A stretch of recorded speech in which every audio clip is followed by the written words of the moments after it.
앞에서 이런 제목으로 하나님 말씀 나누도록 하겠습니다.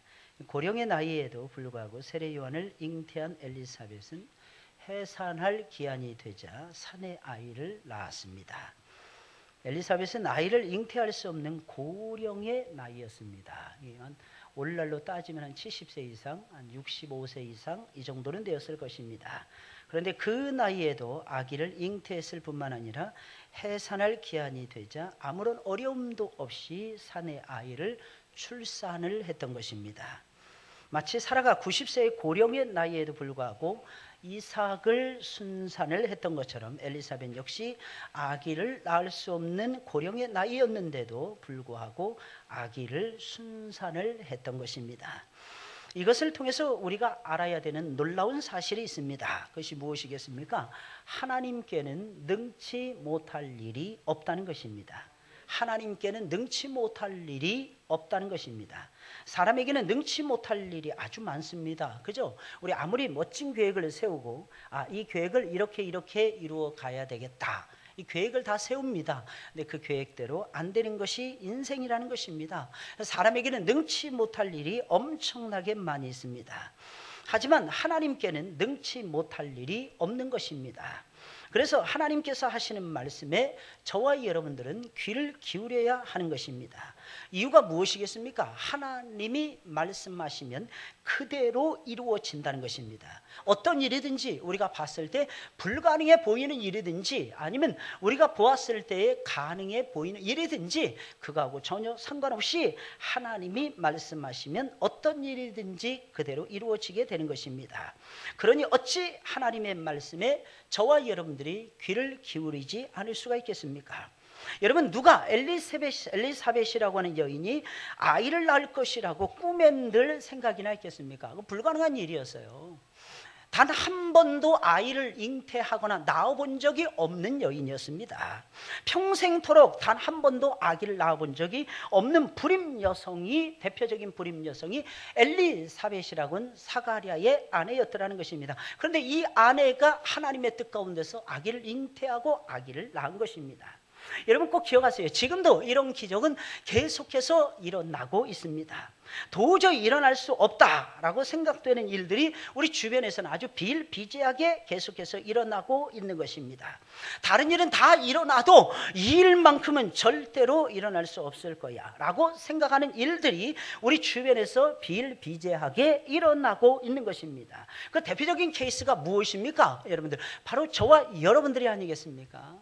여러분, 이 가운데 지금 찬양대원들이 앉아 있습니다. 여러분, 이분들 가운데서 과연 이 자리에 합당하신 분들이 과연 몇 명이나 되겠습니까? 이 자리에 시간을 내서 이 자리에 찬양 연습을 하고 찬양대로 봉사할 수 있는 분들이 과연 몇 분이나 되겠느냐는 것입니다. 그럼에도 불구하고 모든 것을 이기고 이 자리에 나온 것입니다. 이것이 하나님의 은혜요, 하나님의 기적적인 역사인 것입니다. 여러분들이 지금 하나님 앞에 나와서 앉아 있습니다. 여러분들이 언제부터 하나님 앞에 예배를 좋아하셨습니까? 우리가 언제 하나님 앞에 예배 드리는 것을 기뻐했습니까? 그럼에도 불구하고 이제는 하나님 앞에 나오지 못해서 안달이라는 거예요. 우리가 하나님 앞에 기쁜 마음으로 예배 드리고 싶어 하지 않느냐는 것입니다. 이것이 무엇입니까? 하나님이 우리 속에서 일하신다고 하는 명백한 증거가 아니겠느냐는 것입니다. 이것이 우리를 통해서 나타나는 위대하고도 위대한 기적이라는 거예요. 나는 우리 어머니께서 아니면 나는 어렸을 때부터 습관적으로 교회 나오는 것이 당연하게 아니에요. 절대로 그렇지 않습니다. 여러분, 매주마다 하나님을 만나고 하나님 앞에 나온다. 이것은 엄청난 기적이고 엄청나긴 기적이라는 사실을 저와 여러분들이 잊어서는 안 된다는 것입니다. 하나님이 역사해 주시지 않으면 저와 여러분들은 이 자리에 나올 수 없다는 것입니다. 게다가 건강한 모습으로 하나님을 찾는다. 여러분, 이것이 쉬운 일이겠습니까? 하나님의 특별하신 은혜인 거예요. 하나님의 특별하신 은혜를 가리켜서 우리 말하는 것입니다. 뭐라고 얘기하는 것입니까? 그것을 가리켜서 기적이라고 말을 하고 있다는 것입니다. 그럼 왜 이런 일들이 우리 주변에서 일어나고 있는 것입니까? 우리의 눈으로는 보이지 않지만 전능하신 하나님의 보이지 않는 손길이 우리 주변에서, 우리 안에서, 우리 밖에서 계속해서 하나님의 놀라우신 손길이 역사하시고 계시기 때문이라고 하는 사실입니다. 그러니까 다시 말씀드리면 하나님의 역사하심이 우리의 삶을 간섭하고 계시고 하나님의 전능하신 손길이 내 눈과 내 코와 내 입과 내 손과 내 발과 내 심장과 내 머리와 내 모든 삶을 인도해 가고 계시기 때문에 저와 여러분들의 삶 속에서는 기적이 연출될 수밖에 없었다는 것입니다. 여러분, 그러니 불가능해 보이는 일일지라도 그것이 이루어질 것이다 라고 하는 꿈은 절대로 버리지 마시기 바랍니다. 꿈은 이루어지게 되어 있다니까요. 지난 밤에 간밤에 하나님께서 우리에게 알려주신 꿈이라 할지라도 하나님의 뜻만 있으면 오늘 당장이라도 이루어지는 것이 하나님이 우리에게 주신 꿈이라는 것입니다. 그래서 꿈꾸는 자가 되어야 되는 것입니다. 꿈꾸는 사람이 되어야 되는 것입니다. 꿈꾸는 사람은 어떻게 합니까? 첫째, 하나님을 인정합니다. 둘째, 하나님을 의지합니다. 셋째, 하나님께 영광을, 마침내는 영광을 돌릴 수밖에 없다고 하는 사실입니다. 이게 바로 꿈꾸는 자의 특성이 아니겠습니까? 마지막으로 꿈꾸는 자는 하나님을 위해서 일하고 하는 열망, 일하고자 하는 열망이 일어난다고 하는 사실입니다. 그런 사람들을 통해서 하나님께서는 반드시 영광을 취해 가신다고 하는 사실입니다. 우리가 꿈을 버리지 않는 이상은 반드시 우리를 통해서 하나님께서는 꿈을 이루어 주시는 것입니다. 그럼 하나님의 역사하심으로 말미암아 탄생한 세례 요한의 탄생 앞에서 여러분, 사람들은 어떤 반응을 보이고 있었습니까? 첫째로 세례 요한의 기적과 같은 탄생 앞에서, 여러분, 하나님의 기적과 같은 역사 앞에서 사람들은 어떤 반응을 보이면서 살아가야 되냐는 것입니다. 이것을 가리켜서 믿음의 반응이라고 얘기하는 것입니다. 여러분, 종교가 성립되기 위해서는 살아계신 신이 있어야 되는 것입니다. 어제나 오늘이나 내일이나 영원토록 변함없으신 하나님이 존재해 계셔야 되는 것입니다. 그리고 그 하나님의 경륜을 우리에게 가르쳐주는 하나님의 계시의 말씀이 있어야 되는 것입니다. 하나님이 만드셨고 하나님이 다스리시고 하나님이 역사하시고 하나님이 인도하시고 하나님이 복주시고 하나님이 저와 여러분 통해서 일하신다라고 하는 것을 알려주는 계시의 말씀이 있어야만 된다는 것입니다. 그래서 모든 예배의 중심은 하나님의 설교 말씀이라는 것입니다. 말씀을 증거하는 설교가 중심이 될 수밖에 없더라는 것입니다. 왜? 하나님의 계시의 말씀에 떨어져야 이 세상을 알 수가 있게 되는 거예요. 하나님의 계시의 음성을 들어야만이 하나님을 알게 되는 것입니다. 하나님의 계시의 음성을 들어야만이 내가 얼마나 연약한 존재인지를 발견할 수가 있게 되는 거예요. 그래야만이 하나님을 의지할 수 있는 것이고, 그래야만이 하나님의 뜻을 따라갈 수 있는 것이고, 하나님의 뜻을 따라가야만이 이 세상에서 그리스도인들은 승승장구하는 승리의 삶을 살아갈 수 있게 된다는 것입니다. 사랑하는 여러분들, 믿으시길 예수님의 이름으로 축원을 드립니다. 그리고 마지막으로 사람의 반응이 있어야 되는 것입니다. 하나님이 존재하시고 하나님의 말씀에 떨어지면 뭐 하겠습니까? 사람의 반응이 없으면 소용이 없더라는 것입니다. 사람의 반응, 이것이 바로 종교심이라는 것입니다. 이것이 바로 믿음의 반응이라고 하는 사실입니다. 믿음의 반응을 잘 나타내시는 우리 하늘문교회 모든 성도들이 되시길 예수님의 이름으로 축원을 드립니다. 그럼 어떻게 해야 되는 것입니까? 믿음의 반응을 어떻게 보여야 되는 것입니까? 엘리사벳의 이웃들과 사가랴의 이웃들과 친족들의 반응을 통해서 우리가 첫 번째 알 수 있는 것은 이러한 하나님의 기적적인 역사 앞에서 그들은 함께 기뻐하고 함께 즐거워하면서 행복한 반응을 보였다고 하는 사실입니다. 어떤 사람은 많은 음식이 차려져 있어요. 좋은 옷을 누가 사다 줍니다. 아주 멋진 집을 누가 지어줍니다. 그런데도 무덤덤한 사람들이 있어요. 이게 당연한 거지 뭐.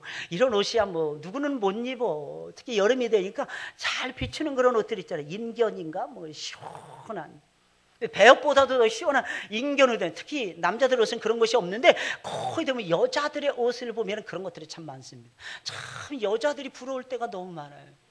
종류도 다양하게 빨강, 파랑, 노랑, 이 보라, 뭐 남자들의 옷을 만약 양복을 보라색으로 해요. 이상해. 사람들 전부 다 이상해. 그나마 감사한 것은 와이셔츠는 보라색 입는 거 이제 허락이 된 거예요. 보라색을 입어보세요. 너무너무 매력이 있고 아름답습니다. 색깔 중에 저는 보라색이 참 좋은 것 같아요. 물론 보라색을 그렇다고 오해하지 마세요. 보라색을 좋아한다 이렇게 생각하지 마세요. 저는 빨간색을 좋아합니다. 빨간색을 좋아해요. 빨간색. 왜 그럴까요? 빨간색을 보면 정열을 느껴지는 것 같아요. 뭔가 힘이 생기는 것 같아요. 소들도 빨간색에 반응한다는데 우리 사람이 돼가지고 빨간색에 반응 못해서 해야 되겠습니까? 빨간색을 보면 그렇게 좋아요. 근데 여자들 입는 옷을 보세요. 다양하게 다 입지 않습니까? 그래서 여자들이 참 부러울 때가 정말 많습니다. 근데 여러분 사실은요, 우리 인생에 많이 좋은 것이 있다, 이것이 좋은 것이 아니고 이 좋은 것을 느끼는 게 중요한 거예요. 이 좋은 것을 알아보는 것이 중요한 거예요. 좋은 게 있는데 못 알아봐, 좋은 거 있는데 못 느껴. 쉽게 말해서 만족하느냐 만족하지 못하느냐, 행복하느냐 행복하지 못하느냐 하는 것입니다. 아무리 좋은 차를 가지고 있으면 뭐 하겠어요? 아무리 넓고 좋은 집에서 살면 뭐 합니까? 이게 지겨운지, 이 청소하는 데만 2시간 3시간 걸리고 나 이거 못 살겠어. 그러면 그 사람은 작은 집으로 이사 가야 되는 것입니다. 넓다고 해서 무조건 좋은 것이 아니에요. 내 형편에 맞으면 되는 것입니다. 내 사정에 맞으면 되는 거예요. 무엇보다도 내가 좋아해야 되는 것입니다. 할렐루야. 여러분들에게 하나님이 주신 거 제발 기뻐하시고 제발 기쁨의 반응을 보이시기를 예수님의 이름으로 축원을 드립니다. 신앙은 뭐예요? 반응하는 거예요. 반응. 여러분 작은 일에 좀 깜짝깜짝 놀라보세요. 제가 약간 우스갯소리를 조금 하잖아요. 크게 좀 웃어주세요. 그래야지 제가 살만 날 거 아니겠습니까? 근데 아무리 막 재미난 이야기를 들어도 미치는 거예요. 아주.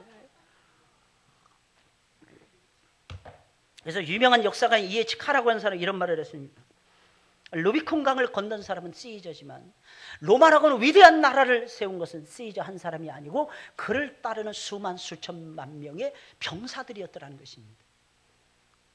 우리는 그 사실을 놓쳐서는 안 되는 거예요. 목사도 훌륭해야 되지만 꼭 기억하셔야 돼요. 목사만큼 성도들이 훌륭해야 되는 것입니다. 저는 우리 장로님들의 기도를 들을 때마다 어쩜 이렇게 귀하신 분들을 하나님께서 이렇게 세워주셨는지, 우리 집사님들의 기도를 들을 때마다 어쩜 이렇게 귀하신 분들의 기도를 하나님께 올려드리게 하시는지 깜짝 놀랄 때가 있어요. 어떤 분은 굉장히 서정적입니다. 덩치는 산만하신 분들이 굉장히 서정적이세요. 할렐루야. 너무너무 신기한 거죠. 너무너무 신기한 거예요. 어떤 분은 그렇지 않아요. 어떤 분은 굉장히 역사적이에요. 어떤 분은 굉장히 사실적입니다. 어떤 분은 반드시 열매를 따야 되겠다 이러면서 기도하시는 분들이 계십니다. 얼마나 감사한지 모르겠어요. 기도 제목을 적어서 올리는 그 모습을 바라보면 그렇게 탐복될 수가 없습니다. 무엇을 의미하는 것입니까? 아주 간단한 것입니다. 역시 목사가 훌륭하니까 성도들이 훌륭한 거예요. 할렐루야. 동의를 별로 안 하시네. 제가 분명히 말씀드렸잖아요. 제가 조금만 웃겨도 좀 크게 좀 웃어주고 아멘도 좀 크게 해달라고 제가 부탁해 말씀드렸잖아요. 제발 좀 웃으세요. 여기는 아버지의 집이잖아요. 하나님이 우리의 구주가 되시고 우리 하나님이 되시고 우리 아버지가 되시고 전능하신 분이, 전지하신 분이. 그러니 사랑하는 여러분들, 무엇이 걱정이십니까? 그 하나님 앞에 아름다운 반응을 보이시기를 예수님의 이름으로 축원을 드립니다. 여기가 천국이에요. 여기가 천국이에요. 많은 사람들이 세상이 좋다 그러면 세상으로 나가야 되겠다, 들러 산으로 놀러 갑니다. 재미있습니까? 저는 재미없더라고요. 목사님이시니까 재미없죠. 제가요 이래봬도요 놀러 다니는 거는 일가견이 있어요. 굉장히 좋아하는 사람입니다. 근데 세상에 나가봤자 재미 하나도 없어요. 10대 시절에 웬만한 춤들을 제 친구들에게 많이 배웠습니다. 그 다이아몬드 꼭지점 댄스, 그거 다 옛날에 10대 시절에 우리가 다 두루두루 다 섭렵한 거예요. 그걸 우리 후세대에는 김수로라는 사람이 나와가지고 세상에 알렸을 뿐이라는 것입니다. 할렐루야. 그런데 불구하고 너무너무 신기한 건요, 저희가 그런 춤에 빠지지 않았다는 거죠. 그런 세상의 즐거움에 빠지지 않았다는 것입니다. 왜 그런 것입니까? 더 큰 즐거움을 알았으니까, 더 놀라운 사실을 깨달았으니까. 그게 뭐예요? 예배를 드리는 즐거움이에요. 하나님 만나는 즐거움이에요. 찬송 부리는 즐거움이에요. 기도하는 즐거움이에요. 여러분들, 이 즐거움을 놓치지 마시길 예수님의 이름으로 축원을 드립니다.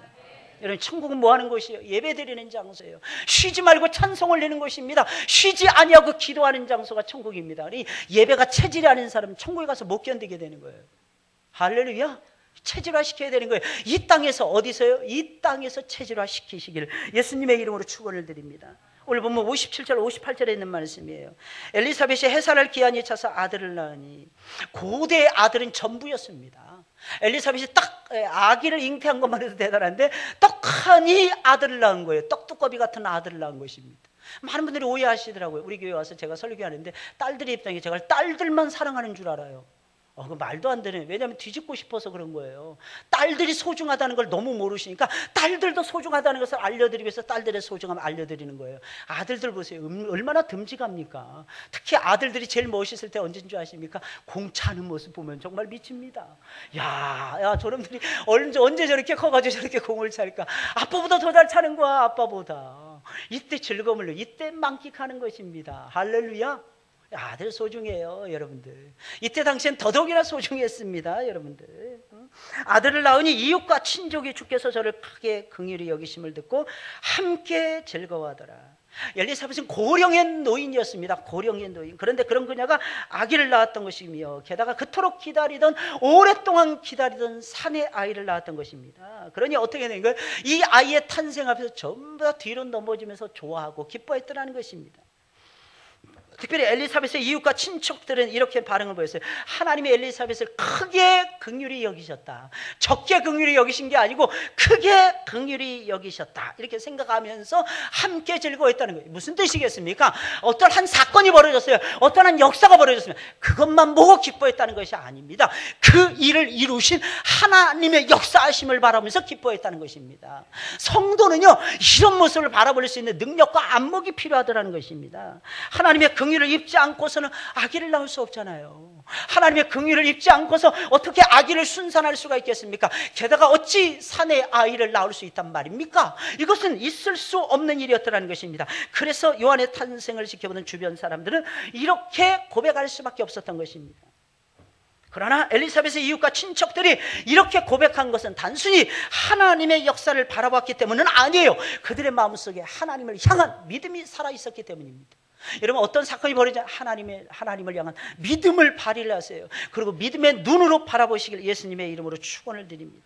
많은 사람들이 우연이라고 생각합니다. 하나님께 영광을 돌리지 않습니다. 이유가 무엇입니까? 하나님의 역사를 못 봐서 그런 거예요.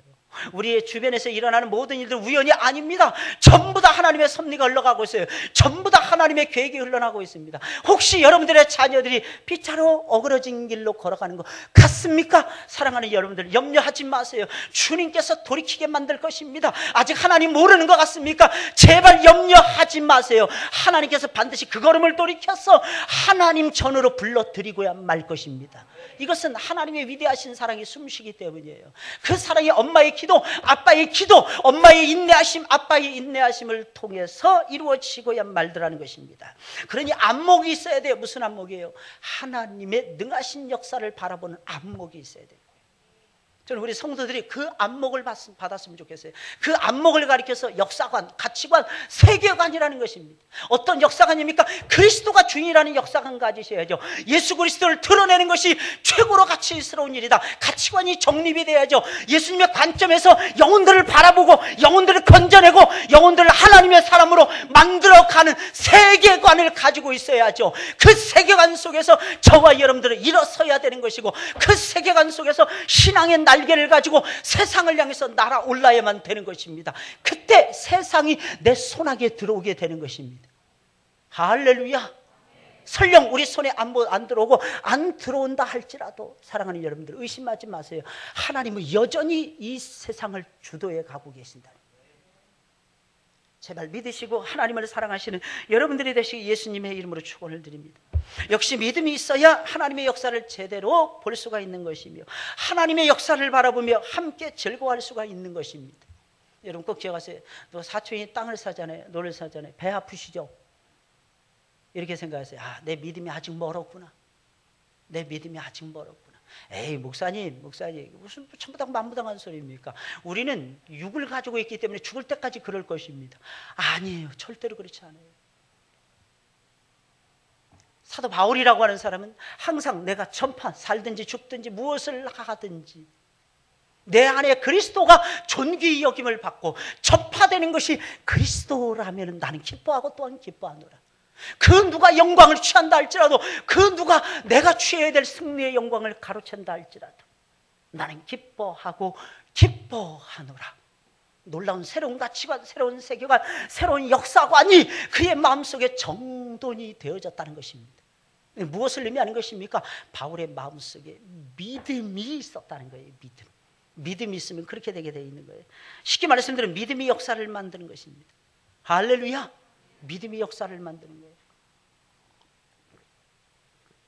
누가 먼저 되느냐, 누가 나중 되느냐, 이게 중요한 게 아니에요. 먼저 되면 뭐합니까? 꼭 기억하세요. 열심히 앞서가지 못하면 먼저 된 자가 나중 되고 나중 된 자가 먼저 되게 되어 있습니다. 먼저 되는 거 유익하죠. 일찍 목사 안수 받는다면 멋있다고 생각을 합니다. 저는 만 30에 목사 임직을 받았습니다. 한 40년을 목사 안수 받고 40년을 봉직할 수 있어가지고 얼마나 감사했는지 모릅니다. 그러나 가장 감사했던 것이 무엇인 줄 아십니까? 하나님께서 저를 충성스럽게 여겨서 하나님의 종으로 삼아 주셨다는 것입니다. 그리고 더 나아가서는 하나님께서 제 평생을 들어서 쓰려고 하신다는 사실 때문에, 그래서 감격하고 감사했어요.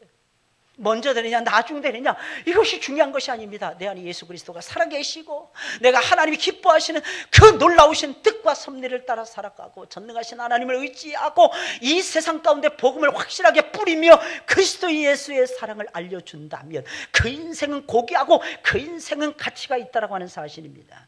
결국 믿음의 역사를 만들고 또한 기뻐할 수 있는 것이 믿음이 만들어낸다는 것입니다. 믿음이 있어야 기뻐할 수 있는 거예요. 믿음이 있어야 존귀해질 수가 있는 것입니다. 사랑하는 여러분, 늘 믿음을 가지시길 예수님의 이름으로 축원을 드립니다.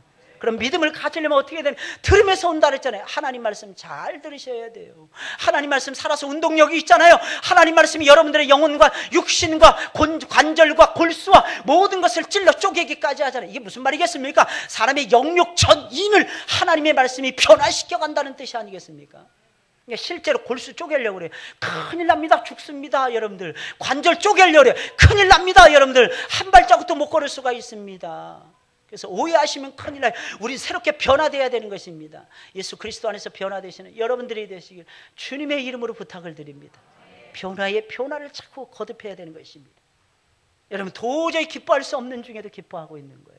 세례 요한의 아기 한 사람의 탄생 앞에서. 이것이 무엇을 의미하는 것입니까? 여러분들이요, 우리가 새로운 성도가 왔을 때 하늘나라에서 잔치가 벌어진다고 했잖아요. 그 하늘나라는 천국의 하늘나라이지만 꼭 알아야 되는 것은 우리가 속해 있는 교회라고 하는 하늘나라도 된다는 것입니다. 여기에 잔치가 벌어지는 거예요. 기뻐해야 되는 거예요. 근데 새로운 성도가 왔습니다. 위아래로 막 째려보는 거예요. 저 사람이 정말 새로운 성도 만나 혹시 신으로 시작되는 그 집단에서 오신 분은 아닐까? 우리 자꾸 의심을 하게 되죠. 물론 세상이 하수상하니까, 시절이 하수상하니까 우리가 항상 모든 것을 덥석덥석 물거나 덥석덥석 믿거나 사랑해서는 안 되고, 좀 재보고 생각해보고 기도해보고 다시 또 재보고 판단해보고, 그러면서 저와 여러분들이 살아가야 될 것입니다.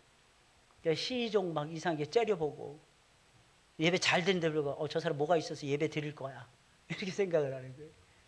그러지 마세요. 사랑하는 여러분들, 우리 함께 즐거워하자고요. 함께 즐거워하셔야 돼요. 하나님 우리가 함께 즐거움을 누리기를 원하신다는 것입니다. 둘째로, 세례요한의 탄생 앞에서 그의 부모는 어떤 반응을 보였습니까? 하나님의 뜻을 따라서 아기의 이름을 요한이라고 지었습니다.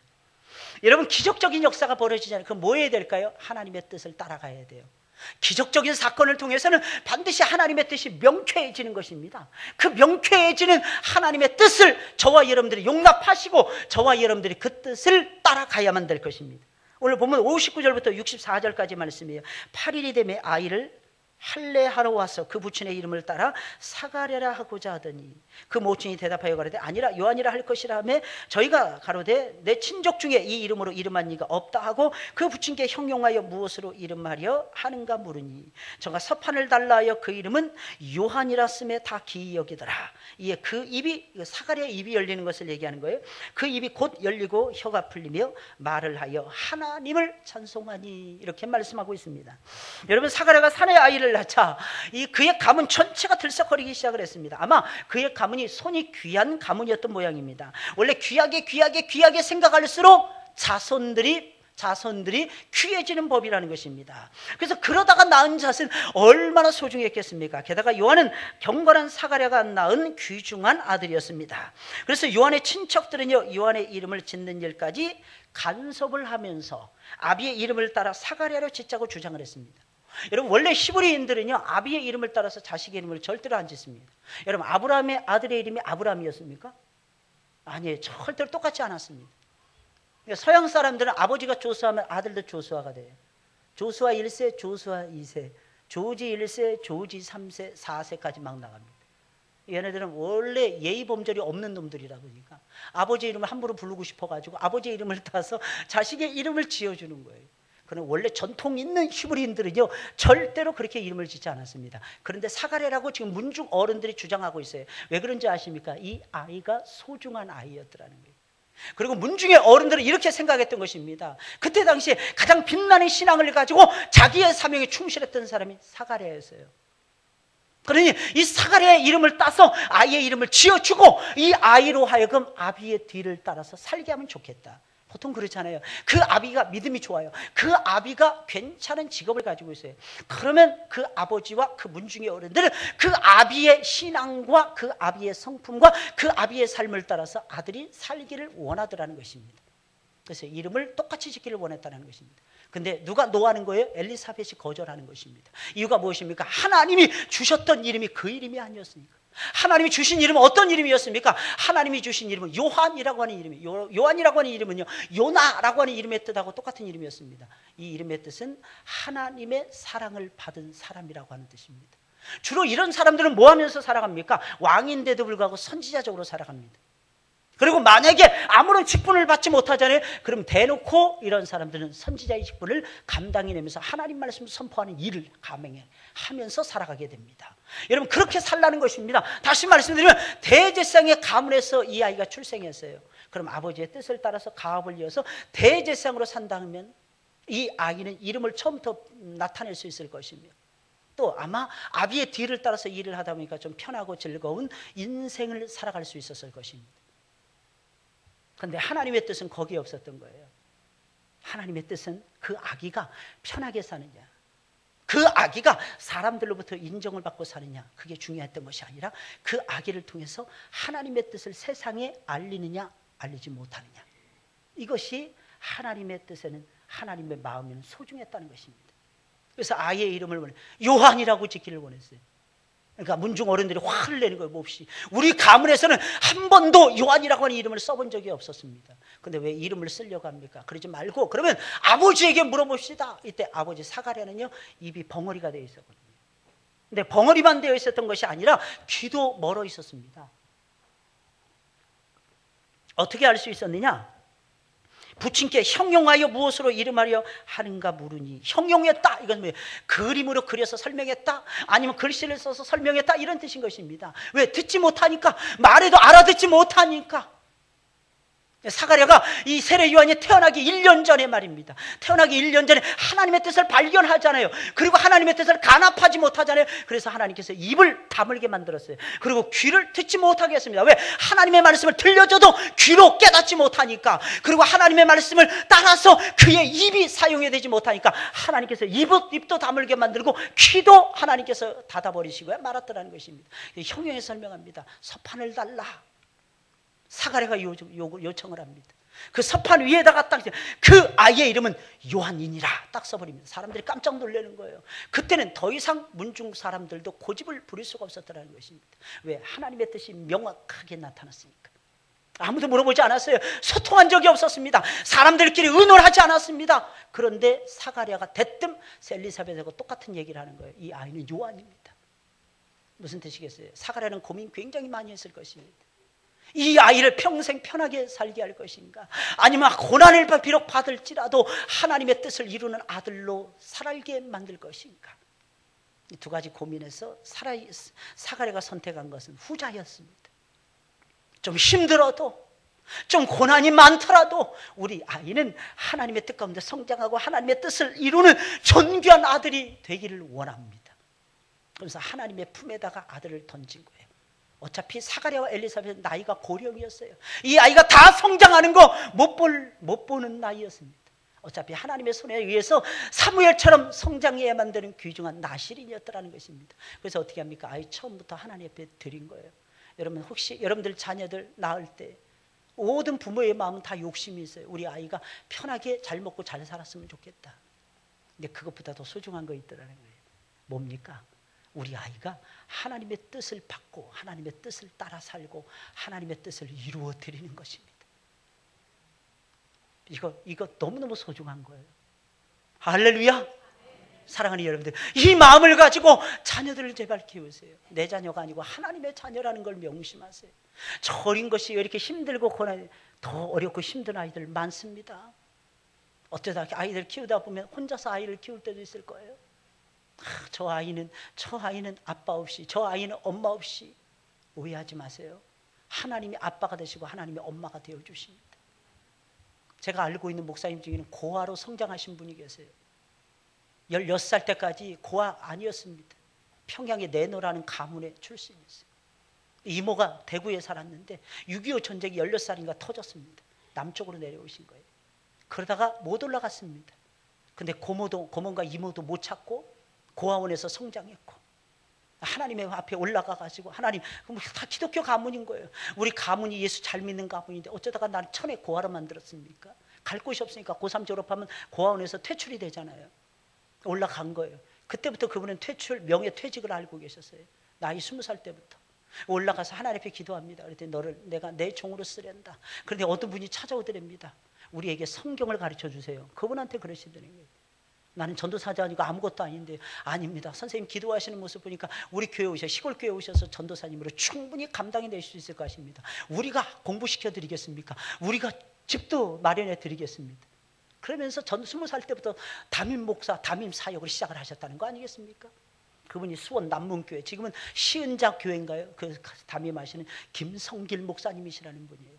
늘 그분은 우시면서 설교하시더라고요. 하나님의 은혜가 너무 놀랍더라는 것입니다. 사랑하는 여러분들, 알고 계십니까? 우리가 보기에는 우리가 다 해주고 싶죠. 자녀들에게 엄친아 만들고 싶죠. 오해하지 마세요. 물론 여러분들이 조금만 도와주면 성장한다면 참 좋을 것입니다. 그러나 가장 중요한 거 놓칠 수도 있다는 거예요. 아버지의 뜻, 여러분들의 감정, 여러분들의 계획이 개입이 되다 보면 아버지의 뜻이 외면당할 수 있다는 거, 여러분들 이 사실을 꼭 기억을 하세요. 우리 아이들은 우리의 자녀들에게 앞서 하나님의 아들, 딸들입니다. 조금 하나님과 멀어집니다. 염려하지 마세요. 기도하면서, 기도로 뒤에서 후원하는 자녀들이 어디로 가겠습니까? 반드시 하나님 앞으로 다시 돌아오고야 말 것입니다. 그러니까 그날을 기다리면서 저와 여러분들은 인내하시면서 애를 써야만 되더라고 하는 사실입니다.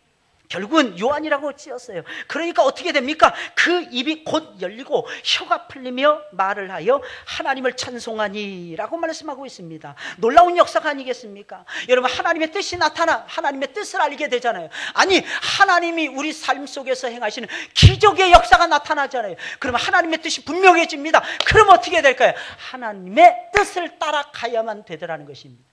세례 요한이 탄생합니다. 아기가 탄생했습니다. 어떻게 될까요? 하나님의 뜻 가운데서 그 아기를 키워 가셔야만 되더라는 것입니다. 여러분, 서른 성도가 교회 안에 들어오셨습니다. 어떻게 될까요? 하나님의 뜻 가운데서 섬기세요. 하나님의 뜻 가운데서 사랑하세요. 심지어는 신천지라 할지라도 우리 안에서 벌어지는 진리의 말씀 속에서, 우리 안에서 벌어지는 사랑의 용광로 속에서 그 영혼이 녹아들 수 있도록 저와 여러분들이 만들어 놓아야만 될 것이 아니겠습니까? 할렐루야. 제발 믿으시길 예수님의 이름으로 축원을 드립니다. 하나님의 기적이 나타났습니다. 뭐 해야 될까요? 하나님의 뜻을 따라가야 되는 것입니다. 마지막 세 번째로 세례 요한의 탄생에 대해 들었던 모든 유대의 백성들은 함께 기뻐했을 뿐만 아니라 그 아이에 대한 큰 기대감을 가졌습니다. 여러분, 우리는 영혼에 대한 기대감을 가져야 되는 것입니다. 에이, 저 사람이 뭐 할 수 있겠어? 나사렛에서 무슨 선한 것이 나겠어? 그럼 뭐 예루살렘에서 선한 거 난 적 있나? 예루살렘에서 내노라는 인물 탄생한 적이 있습니까? 근데 우리는 맨날 그러게, 이래봬도 서울이야. 그 천당 밑에 분당이라면서요. 분당이 그렇게 해줬다면서요. 근데 그거 기억하세요. 천당 아니면 다 지옥인 거야. 이거 명심하셔야 되는 거예요. 이거. 좋은 일산에서 산다는 옛날에 또 한참 또 강남. 나 강남에서 유명한 사람 나왔다는 얘기 못 들어봤어. 근데 우리는 맨날 그거 자랑하는 거예요. 그거 뻐기는 거예요. 또 대통령들이 다 섬에서 나왔다니까 나도 섬 출신이야. 그러면 무슨 상관이 있다고. 참, 별걸 다 연관의식이 별걸 다. 물론 우리가 자긍심이 필요할 때는 필요한 얘기들입니다. 그러나 우리가 하나님 앞에 딱 섰을 때는요, 냉철하게 우리 자신들을 바라봐야 돼요. 꼭 기억하세요. 근데 모든 영혼은 소중하다는 거예요. 세례요한만 소중한 게 아니에요. 하나님께서는 우리도 소중하게 여기시는 거예요. 여러분들 나이가 50 넘어갔습니까? 60 넘어갔습니까? 70 넘어가셨습니까? 80 넘어가셨습니까? 이제는 하나님의 품에만 가면 돼. 누가 그럽니까? 하나님은 그렇게 우리를 쓰시기를 기뻐하시지 않습니다. 마지막 죽는 그날까지, 하나님이 데려가시는 그날까지 하나님의 능력의 장중에 붙들고 하나님이 쓰시기를 원하시는 것입니다. 할렐루야. 할 일은 전부 다 남아있는 거예요. 할 일은 전부 다 남아있는 거예요. 유대인들은 그런 반응을 보였어요. 유대인들이 이래서, 유대인들 별로 저는 안 좋아하거든요. 욕심꾸러기고 고리대금 업자고 군사, 물자 트레이드하는 그런 사람들이고 금융업에 종사하는 사람이고 이런 사람들이 환치기 하는 사람들이고 이런 사람들이 유대인들입니다. 그런데 유대인들 여기 보세요. 이 모습은 정말 아름답니다. 아이가 장차 어찌 될꼬 기대감을 가진 거예요. 저는 여자들이 참 위대하다고 생각됩니다. 별볼 없어 보이는데도 여자들은 그럴 때 가면 대단하다. 탐복하는 거, 탄성을 이루는 대단해. 아줌마들의 무서운 점이 그거예요. 시장에 가면 이렇게 맛있는 걸 옛날에 뭔가랑 별별 차이 없는데 아줌마 어쩌면 이렇게 맛있는 거, 그러니까 하나 더 주는 거예요. 여자들 대단한 것 같아요. 그런 여자들에게 또 감동을 주는 거예요. 그 여자 상대로 하고 애들 상대로 한 장사는 절대로 망하지 않는 데잖아. 그거에 다 혹시 망했습니까? 그건 확실한 하나님의 뜻이야, 망하는 것이. 그거 가지고 여러분들 막 고민하거나 그러지 마세요. 여자들 막 놀래는 게 그런 게 있잖아요. 이거 대단한 것 같아. 저는 간혹가다 그런 것 같아요. 집사람 50이 다도 제 설교에 감동한다는 게 난 깜짝 놀랐어요. 막 20년 이상 제 설교를 귀가 따갑도록 들었잖아요. 근데 또 한 얘기 또 할 때가 많잖아요. 그죠? 제 패를 다 알잖아요. 그런데도 깜짝 놀래. 놀라운 것 같아. 여자라는 게 진짜 놀라운 존재인 것 같아. 저 같으면 그러는데 저 한 얘기 또 하는데 남자들은 그러거든요. 저 재미없는 얘기 또 이렇게 재밌게 하는데도 졸는 사람도 있어요. 제발 졸지 마세요, 여러분들. 근데 유대인들이 그랬다는 거예요. 유대인들이 꼭 여자들처럼 그렇게 순수한 반응을 보이는 거예요. 꼭 애기 같아요. 평생 공주님으로 살고 싶어하고. 이 여자들의 본성 아니겠어요? 남자가 큰 다음에도 당신은 왕자. 나 이런 얘기 한 번도 들어본 적 없어요. 남자들 향해서. 근데 여자들은 죽을 때까지 공주 되려고 그러고 공주 얘기를 하고 죽을 때까지도 공주님으로 죽고 싶어 합니다. 맨날 머리 단장하고, 그죠? 머리 이렇게 해야 돼. 기분 나쁘면 머리 단장. 비가 오면 비가 오면 빈대떡이나 구워 드시지 않고 그냥 맨날 그냥 돈만 쓰려고 그래요. 여자들은. 신기해요. 그런데 놀라운 사실은 그런 여자들에서 세상이 움직여진다는 거. 할렐루야. 놀라운 역사. 하나님의 놀라운 역사. 머리 자르고 싶어 하잖아요. 그럼 머리 자르라고 하세요. 그럼 또 안 자릅니다. 자르지 말라 그러잖아요. 그럼 내가 언제부터 당신 자기 말을 들었다고 그러면서 확 가서 잘라버립니다. 그러니까 자르지 말라고 하지 마세요. 자르라고 하세요. 그리고 제발 남자들이요, 시간 낭비하지 말고 따라가지 마세요. 나중에 덤택이 탔습니다. 당신이 이렇게 자르라고 잘랐다 그래요. 막 화를 내는 거예요. 그래서 안 따라가요. 저는 웬만하면. 당신 혼자 가가지고 다 하고 오라고. 당신 마음대로 다 하라고. 당신 머리니까. 놀라운 사실은요, 그 다음에도 여자들은 또 뭐라 그럽니다. 자기가 안 따라와가지고 내 머리가 이렇게 됐다고. 그러니 여자들의 머리를 어떻게 따라가겠어요? 못 따라가는 거예요. 깜짝깜짝 놀라면서 성령의 역사를 따라가고. 놀라운 사실, 유대인들이 그랬다는 거예요. 기대감. 사람들은 전부 다 기대감을 나타내야 돼요. 저 사람이 잘할 거야. 그러면 잘합니다. 우리 장로님들이 훌륭한 장로님들이 되실 거야. 우리 장로님들 훌륭한 장로님들이 되실 것입니다. 뭐는 어떻고 따지기 시작하면 우리 장로님들 설 자리가 없습니다. 명심하셔야 돼요. 세워드려야 됩니다. 우리 교회 초대 장로님들이나 다름이 없습니다. 다 은퇴하신 은퇴 장로님들 2분 계시고 우리 사랑하고 존경하셔야 돼요. 이게 질서입니다. 교회는 질서가 세워져야 돼요. 나이하고 상관없습니다. 오해하지 마세요. 연세 많으신 어르신들도 우리 장로님들 앞에서 머리 숙이실 줄 아셔야 됩니다. 이게 하나님 기뻐하시는 원리입니다. 꼭 기억을 하세요. 꼭 기억하세요. 제가 젊은 목사잖아요. 젊은 목사가 뭐하러 그렇게 생각하시면 곤란해요. 목사는요, 담임 목사는 영적인 아비하고 똑같습니다. 아무래도 여러분들이 기도하는 것보다 제 기도를 하나님이 더 잘 들어주시지 않겠습니까? 할렐루야. 그렇지 않으면 제가 목사 노릇 못하죠. 항상 깨어서 기도하려고 애렸습니다. 요즘에 특별 새벽 기도를 맞이해서 우리 어린이들을 위해서, 우리 학생들을 위해서, 미혼 청년들을 위해서 제가 안수 기도를 해드립니다. 우리 교회에 제가 취임하고 처음 있는 일이에요. 3주 내내 해드릴 겁니다. 오늘도 했어요. 오늘 주일이라서 제가 굉장히 피곤하거든요. 그런데도 계속 했습니다. 그래서 입이 거칠거칠해졌어요. 안수 기도하는 게 쉽지 않습니다. 근데 너무 즐거워요. 왜? 우리 아이들의 미래가 보이니까, 기대감을 가지고 있으니까. 하나님 그 기대감 속에서 역사하실 것이 뻔하니까. 할렐루야. 믿으시길 예수님의 이름으로 축원을 드립니다. 꼭 기억하세요. 새로운 기적의 역사 기뻐하세요. 기뻐하세요. 그리고 하나님의 뜻을 따라가세요. 하나님의 뜻을 이루어가세요. 그리고 기대감을 가지세요. 그러면 하나님께서 역사해 주시고야 말 것입니다. 우리 찬송